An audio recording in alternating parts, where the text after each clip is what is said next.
পয়গম্বর হযরত মুসা আলাইহিস সালাম সোজা ডান হাতটা সোজা করে ফিরআউনের বুকে এত জোরে একটা থাপ্পড় মারছে, খোদা সাহেব চিৎকার দিয়ে কেঁদে উঠছে। জনগণ ছুটে আসছে, খোদা সাহেব কাঁদে কেন? খোদা সাহেব কয় এই মুসা আমারে থাপ্পড় মারছে। কই এইটুকু বাচ্চা থাপ্পড় মারছে, আপনি কাঁদেন? আসিয়া কয় তুমি কি খোদা দাবি করো? হ্যাঁ, এই ছোট্ট একটা মাসুম বাচ্চা তোমার চর মারছে, তুমি কাঁদছো, তোমার তো কেউ খোদা মানবে না। হ্যাঁ, তোমার তো মগা বলবে লোকে। তুমি যদি বলো এই ছোট্ট মাসুম বাচ্চা চর মারছে, তার জন্য তুমি চিৎকার দিয়ে কাঁদছো। ওই আসিয়া তুমি জানো না এ আমার মন কয় আমার ঘরে আমার দুশ্মন এসে হাজির হয়ে গেছে। আসিয়া কয় তুমি প্রমাণ দেখাও, কি প্রমাণ আছে তোমার? ভাই ঠিক আছে, আমি প্রমাণ করবো। আমার ভাই একটা প্লেটের মধ্যে আগুনের অঙ্গার রাখলো, আর একটা প্লেটের মধ্যে সোনার অঙ্গার। আগুনের অঙ্গার জ্বলতেছে, সোনাটাও চকচক করতেছে। এবার মুসা আলাইহিস সালামকে দূর থেকে ছেড়ে দেওয়া হলো। নবীরা যে ইন্টেলেকচুয়াল, মেধাবী, বুদ্ধিমান, এটা প্রমাণ কিভাবে হয় দেখেন। এখন আল্লাহর খলিল, এই আল্লাহর বন্ধু মুসা কালিমুল্লাহ তো সোজা স্বর্ণের দিকে আসতেছে। কারণ নবীরা তো ছোটকাল থেকে বুদ্ধিমান হয়, নবী তো বুঝে ফেলাইছে ওটা আগুন, এটা সোনা। তো মুসা আলাইহিস সালাম সোনার দিকে আসতেছেন।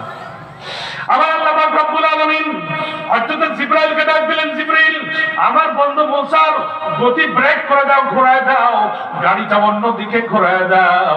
আমার বন্ধু মুসা কালিমুল্লাহ যদি সোজা ওই স্বর্ণের দিকে চলে যায়, সোনার অঙ্গের দিকে চলে যায়, তাহলে ফিরআউন বুঝে ফেলবে তার দুশমন তার ঘরে লালিত পালিত হচ্ছে। আমার ভাইরা হযরত জিবরাইল আমিন এসে মুসা আলাইহিস সালামের গতি ঘোরায় দিলেন আর বললেন, ও আল্লাহর বন্ধু মুসা, আপনি এদিকে যাবেন না, আপনি ওই দিকে যান।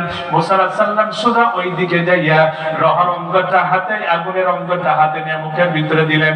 এই আগুনের অঙ্গটা দেওয়ার সঙ্গে সঙ্গে মুসা আলাইহিস সালামের জিহ্বা মুবারক পুড়ে যায়। এই জন্য উনি তোতলায় কথা বলতেন। তাই উনি বলতেন, রব্বি ইশরাহ লি সাদরি ওয়া ইয়াসসির লি আমরি ওয়াহলুল উকদাতাম মিন লিসানি ইয়াফকাহু কওলি। বলেন না সুবহানাল্লাহ। মুসা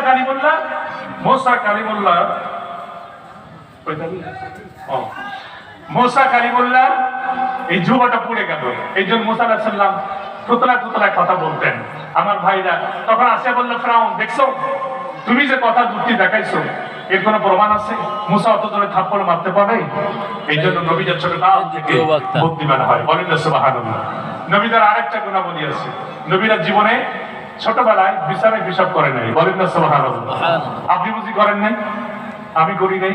হ্যাঁ, পেশাব করে ল্যাব দশক গতি ভাষায় দিছি। হ্যাঁ, মা 7-8 বছর বয়স, পেশাব ধুয়ে দেওয়ার পারে না, মাকে তোর খেতে তুই ধু, তাই না? এবার ও তো পেশাবের খাতা নিয়ে চলছে ধোয়ার জন্য।